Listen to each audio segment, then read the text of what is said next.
Yeah, and we are live now. So, hey everyone, and today we are here with another live stream, another podcast episode, and I'm here with Roshelle from Yotpo. She's from the US, and today we will talk about engagement-based loyalty programs, which is one of the features of Yotpo. Yotpo is an Israeli-American company, and they do many things. We also use their SMS tool, their loyalty tool, and they have review features as well. But today we will focus on loyalty only. And I just want to say a quick shout out to Elena from SMS Bump and Mihail. Actually, they connected me with Roshelle. So thanks for the SMS Bump team as well. And hey, Roshelle, it's good to have you here. How are you now? Thank you. I'm very good. Thank you. Thank you for having me in the podcast. Really excited to be here. Yeah, so let's start with some personal story. When we discussed for the first time, you already shared me that you are from Costa Rica, if I remember correctly. Yes. And please share with us more. Like, what's your background? How did you end up at Yotpo and in digital marketing? Of course, of course. So I am originally from Costa Rica. You remember, right? I've lived throughout my life in different countries, more than five, including Australia, Israel, and then I've been in the US for almost 7 years now in different cities. I was in Boston, in New York, Houston, and we'll see what's next. And digital marketing is just so present in everyone's life. You just need to stop for a second and look around you, and you're going to be intrigued of how it works, why is it so powerful. And that's what happened to me a couple of years ago. After studying a bachelor's in psychology, I did a master's in economics. I was really looking for a role that will allow me to study human behavior while I worked. And guess what? That's what I do on a daily basis on Yotpo. So I'm part of Yeah. Yotpo, as you said. It's a company. We have loyalty, we have reviews, we have SMS. And what I specialize is in loyalty and referrals platform. So I really get to understand what people care about, what should brands care about, what their customers care about, and really study all of this. And this is how I ended up at Yotpo, how I ended up studying this and really working in this area. Yeah, amazing. When did you join the company? I joined the company almost 3 years ago. Okay, so it's been a ride, I guess, because I know Yotpo became a unicorn last year, I think. And Yes. how was the last 3 years, and where is the company going now?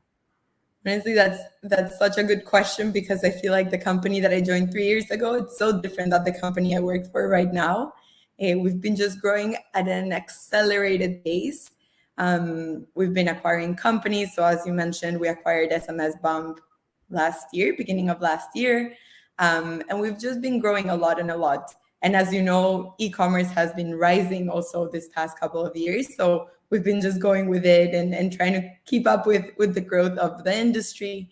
So it's a really different company. It's just much bigger, many more employees, many more products, many more offerings, and really just trying to keep being the leader in this industry, which is moving way too fast. Yeah, yeah, amazing.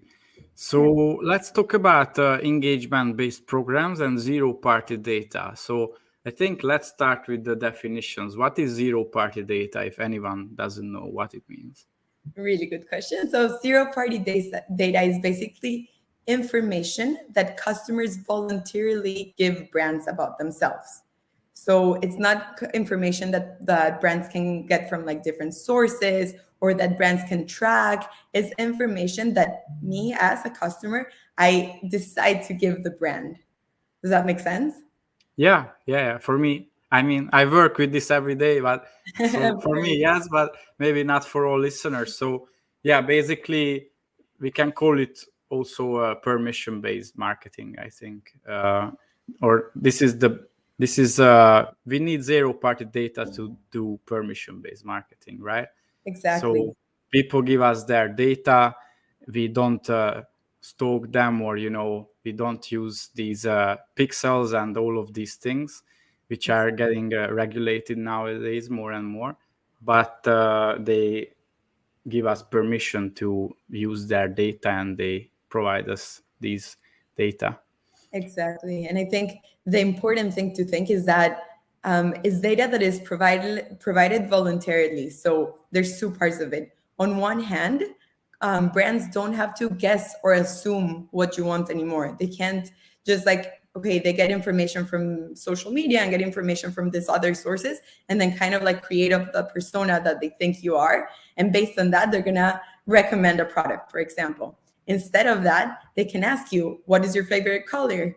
What is your shoe size? What is what is a hobby that you started doing recently? And with all this information, they can know what you want and what you like instead of assuming it. That's on one hand for brands. And then on the other hand, for customers, you might ask yourself, like, why do they give this information so freely? Is because they want to be part of your brand and they trust your brand. And if they trust your brand to the level of giving you this information, is because they know that what you're going to do with this data is going to allow them to have a better experience, and they trust them to take care of their data. So this is how brands have to start thinking about it, and really thinking of ways of getting this information in a way that the customer is going to be happy with it and the results are going to be seen at the end. Yeah. And recently I can see more and more companies and brands going into this direction. One of the big reasons is that, as I said, things are getting regulated now with Facebook, next year with Google, and there is no other option. But also, people are getting smarter, consumers are getting smarter, and also I think this really let brands to communicate better with their customers. It's just more customized, more personalized. Let's talk about loyalty programs, engagement-based programs. So let's start with the definition again. So what does it mean? What is this, if anyone doesn't know it? Yeah. So it's really a good segue into why we're talking about zero-party data. Why does it relate to loyalty? So let's start with what are engagement-based programs. So engagement-based programs are programs that are not transactional.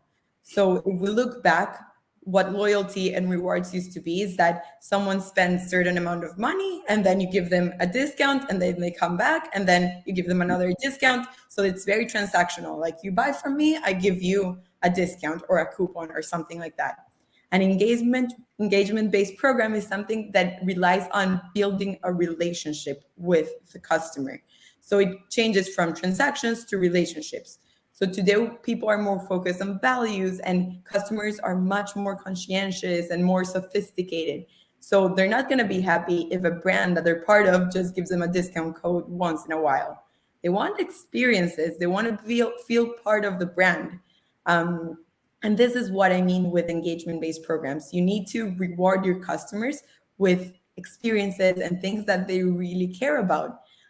So giving them a discount code, again, it's not making it anymore. You need to be more smart, and you need to be smarter in the way that you reward your customers. And this is what we're trying to do with this engagement-based loyalty programs. Yeah, amazing. I think now everyone understands it.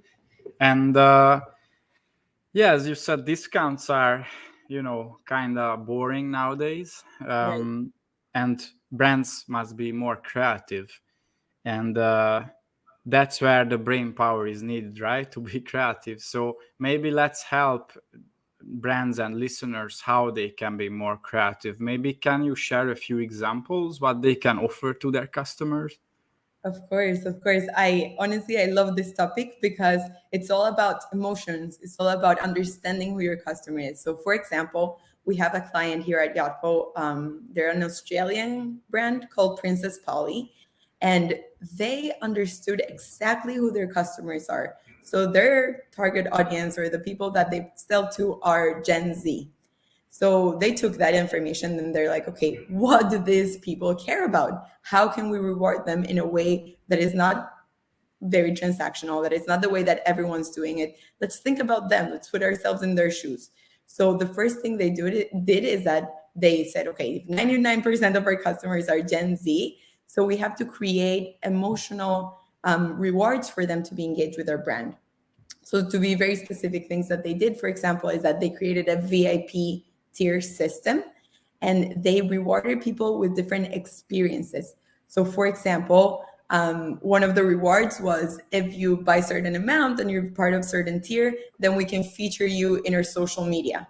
And Gen Z really cares about this. If there's a social media account with more than, they have millions of followers and they're featured in there, this is something that they really care about. Another example is that they have exclusive access to a VIP Facebook group. So people who are buying more for the brand are part of this exclusive club of people who share interests, who share maybe fashion interests and all these things. And people really wanted that. So they would buy more.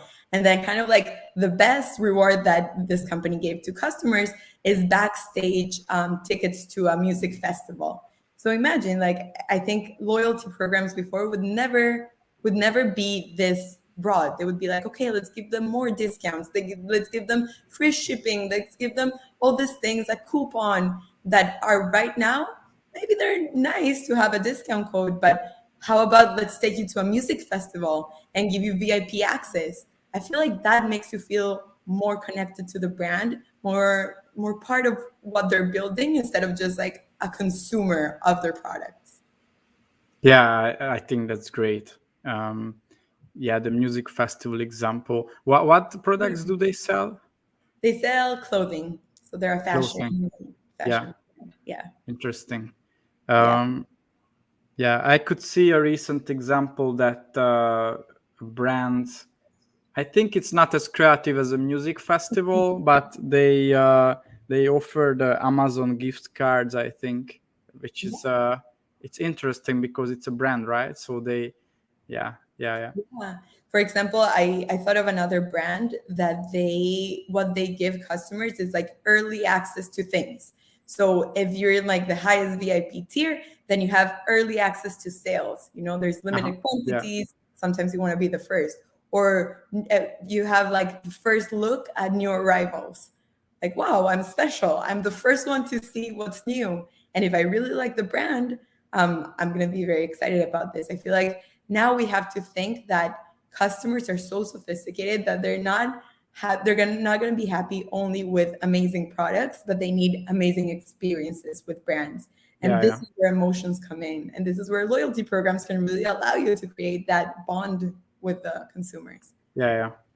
With our with the email lists of our clients, we also do this. That for VIPs, for the most loyal customers, we have early bird access Nice. to to Black Friday and Christmas offers, and they get access like 2-3 weeks before those holidays to those Great. offers. Only the top few percentage of their customers. Hmm. Let's That's talk about VIPs. So VIP tiers. I right. know it's a feature in Yotpo that someone can set up VIP tiers. I can see brands setting up 2, 3, 4 different tiers. Mhm. And when do you recommend doing it? Because obviously, if I just start out my e-commerce brand, I have a small list, but when should they start thinking about these tiers? Ooh, I think brands just should start thinking about this early on, even if they're not going to implement it right away. And what I Mhm. mean by this is that VIP tiers and loyalty programs in general required a lot of strategy in order for them to be successful. So, as soon as you start with your loyalty program, make sure that you have a provider that provides the service of helping you build this loyalty program and understanding VIP tiers, because it sounds really simple. You have bronze, silver, and gold, and people have different incentives. But Mhm. what does it mean for the customer, and what does it mean for your brand to give away all of these incentives? How are we going to make sure that, of course, it's important that the customers feel valued and they have this emotional connection, but also that financially makes sense for the brand. You can't just give things Yeah. away without thinking about it. So I think in general, VIP tiers are a great way to deepen the relationship between brands and customers. And I think that early on, brands should really have them to just motivate their customers to increase their engagement with the brand and really reach more customer lifetime value, for example, or promote more brand community, for example. I think it's never too early to have the VIP tiers, and they can actually power your business much faster than you if you don't have them. Yeah. How many customers should be VIP? Like the top 1% or 50% of them? I saw a brand who sent out newsletters, and for them, everyone was a VIP. They used it all the time. You are a VIP for us. You are a VIP. Hey, you are a VIP. And they had really good conversion rates, but I'm skeptical because if you overuse this, you are not an important person anymore. So yeah. I don't know if I can tell you a percentage because I really, really believe that it depends on the industry, the country that you're in, the size of your brand. Like there's so many components. That's where I say like strategy is so, so important, and like thinking about it. So I won't give you a percentage because I don't think there's one. But what I would say is that you need to make sure that you're gamifying this VIP system so that people actually can jump from one to the other. If there's a situation like what you're just describing where everyone is a top tier VIP customer all the time, then what is the value of that? Like, I'm not gonna do anything else because I'm already a VIP customer. And I think what we need to ask ourselves, or what brands need to ask themselves, is who are my best customers? How do my best customers behave? And then take those answers and then create the VIP tiers depending on that. If my best customers, maybe for a brand, is a customer that spends more but buys less times. Maybe they buy twice a year, but they spend a lot, depending on the brand. There's other brands that it's the customer that buys every 3 weeks and they buy maybe less volume every time. So whenever you understand who your best customers are, how they behave, then you can start thinking, okay, so maybe this type of customers are the ones we want to have in VIP, like premium tier, or however you want to call it.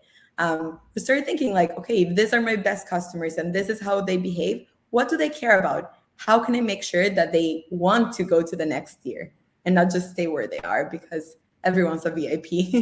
You know what I mean? Yeah. I totally agree. Mm-hmm. And can you share a few other examples of real life brands, what they do, what works for them, maybe what doesn't work, just a few do's and don'ts as a suggestion for listeners? Of course. So I recently worked with a brand called Homeworks.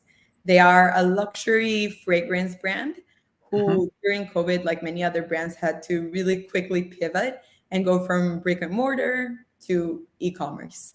And I think one of the things that they understood early on is that e-commerce experiences have to be very sophisticated. Like you really need to give your customers a good experience, because it's not like they go into the store and they smell the fragrance and they see the candles and they can touch them. So how are you going to recreate this experience when you're doing it online? So they started with Yotpo. They started with all of our products. So they have SMS, they have reviews and ratings, and they have loyalty and referrals. And they did a really, really great job at promoting the loyalty program before launching it.